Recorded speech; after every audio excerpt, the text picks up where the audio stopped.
Possible is one teenager. Kim, we've got trouble. Oh no, what? Thought I saw a zit.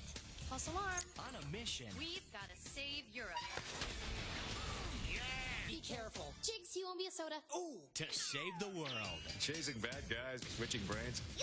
High school sure has changed since my day. Kim Possible. Watch it on Disney Channel. So not the drama. And on ABC Kids.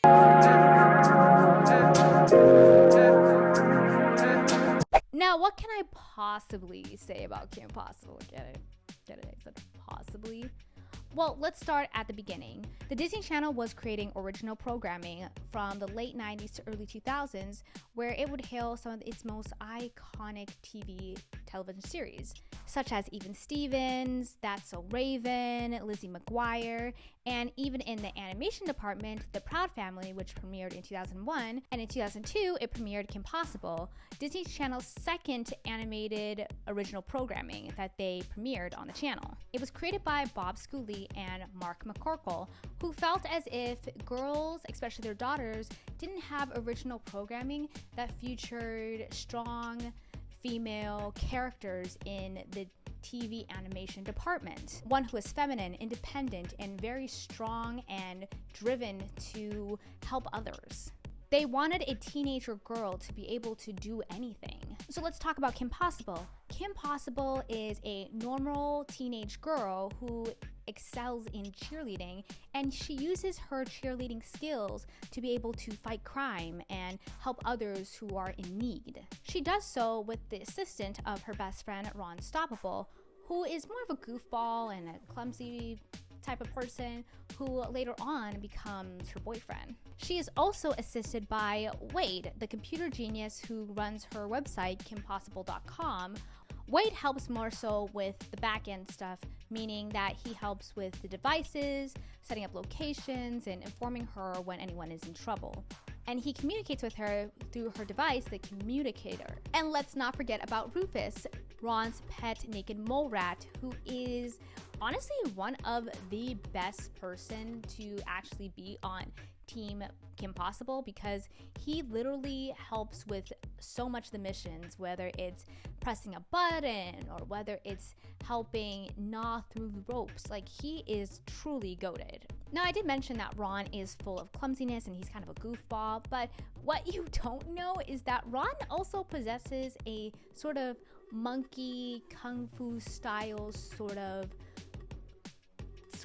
fighting skill, and that comes up later on in the series, and it's actually pretty funny because it comes on and off, and it's not something that is on the regular. There are many Disney stars who star in the whole Kim Possible universe. First, there's Christy Carlson Romano, who is from the Disney show Even Stevens, playing the titular role of Ren Stevens. Will Friedle plays Ron Stoppable, who is from the show Boy Meets World. Taj Mahari plays Wade, who is from his own sitcom, Smart Guy. We also have Raven Simone from That's So Raven, who plays Monique, Kim's best friend. Christine Storms from the Xenon series plays Bonnie Rockweiler, a mean girl from school, and who is pretty nasty towards Kim. We also have Patrick Warburton, who is from The Emperor's New Groove, who plays Mr. Barkin, who is the school's principal, I believe. He plays a lot of roles in the school area. He's almost like jack of all trades. And let's not forget Nancy Cartwright, the voice of Rufus, who has been in many roles such as Bart Simpson, Chucky Finster, and fun fact, is the aunt to Sabrina Carpenter, which I thought was a really cool fact. Now, I mentioned that Kim Possible fights crime, and that includes fighting off villains. And we have some of the most iconic villains that have came from the show. We have Dr. Jacket, who plays the blue mad scientist. We have the super wealthy father and son seniors. We have the crazed monkey-obsessed Monkey Fist, Scottish golfer Duff Killigan, and everyone's favorite sassy villain, Shigo, who is, yes, perfect in every single way. We love her.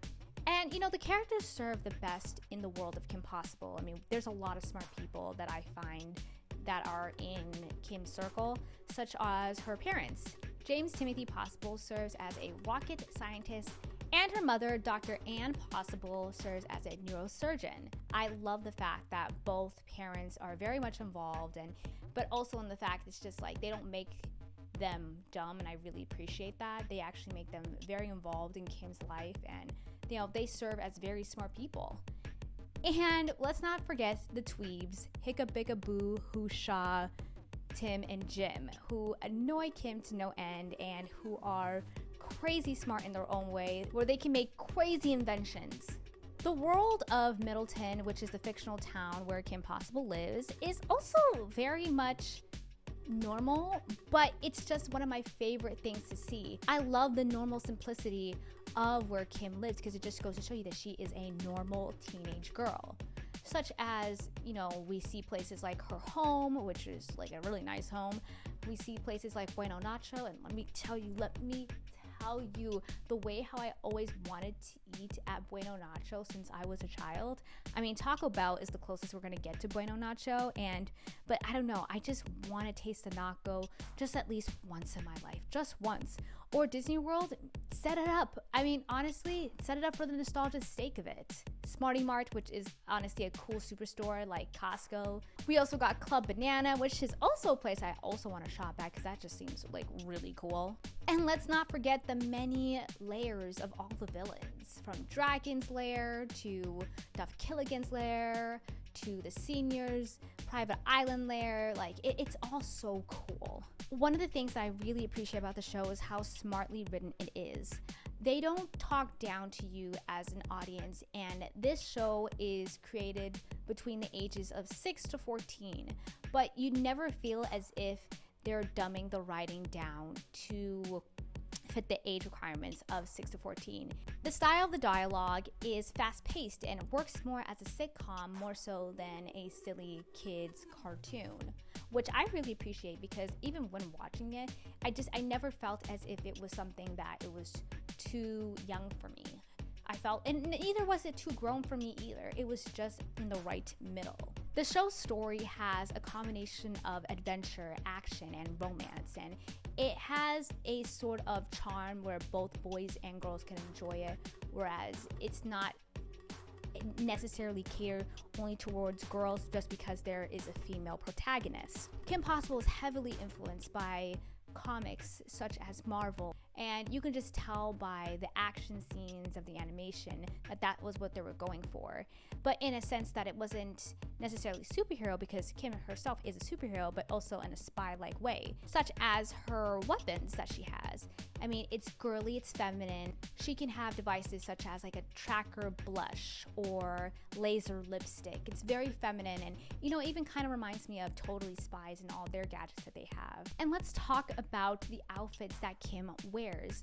Primarily, she wears her green tank top and blue jeans that she wears in the beginning, but then it alternates. She wears just regular t-shirts and sweats and bottoms that are just not necessarily like the same thing every day. I mean, Ron, he wears the same thing every day. Like, they don't even try with Ron. But can we talk about her mission outfits, okay? I am dressed in her first mission outfit, which is a long black shirt and some green cargo pants. I'll show you guys right after this video because it looks so good. I just feel like Kim every time I wear this outfit out. It's like so good.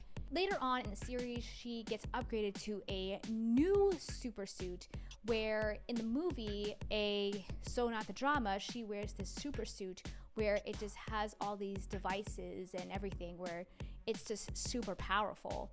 And not only that, she gets even another mission outfit, and it's really good. It's not as iconic as the first outfit, but it's still good. But yeah, let's talk about the movies. So Disney produced 2 movies that were meant for TV for Kim Possible, one being A Stitch in Time and the other being So the Drama. Now, So the Drama is the popular amongst the two, being how Ron and Kim finally get together at the end. A Stitch in Time's plot mostly goes about where Ron and Kim move apart on junior year, and when they are moved apart, they can't necessarily do missions together because they're so far away. And there is a time travel plot where they visit different times in their lives where they were together where Kim was a kindergartner and Kim was a preteen, and different aspects, and when they go to the future as well. So Not the Drama talks about Kim and Ron's relationship, and throughout the series they have a will they, won't they sort of dynamic, and the movie basically confirms that yes, they are a couple, and it actually served as what was supposed to be the series finale, but because of the popularity of Kim Possible, Disney Channel decided to renew the series, and I'm so happy that they have done that because honestly, I love seeing the relationship of Kim and Ron even afterwards.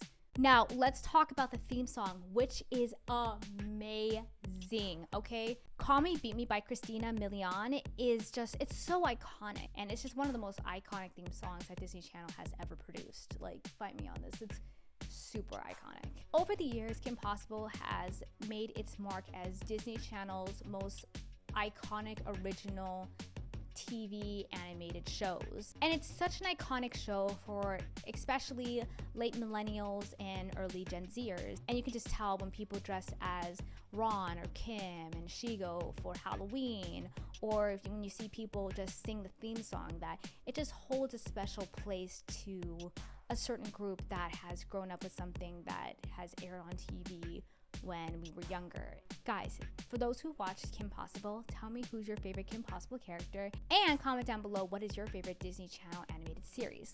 I'll see you guys next time. Bye!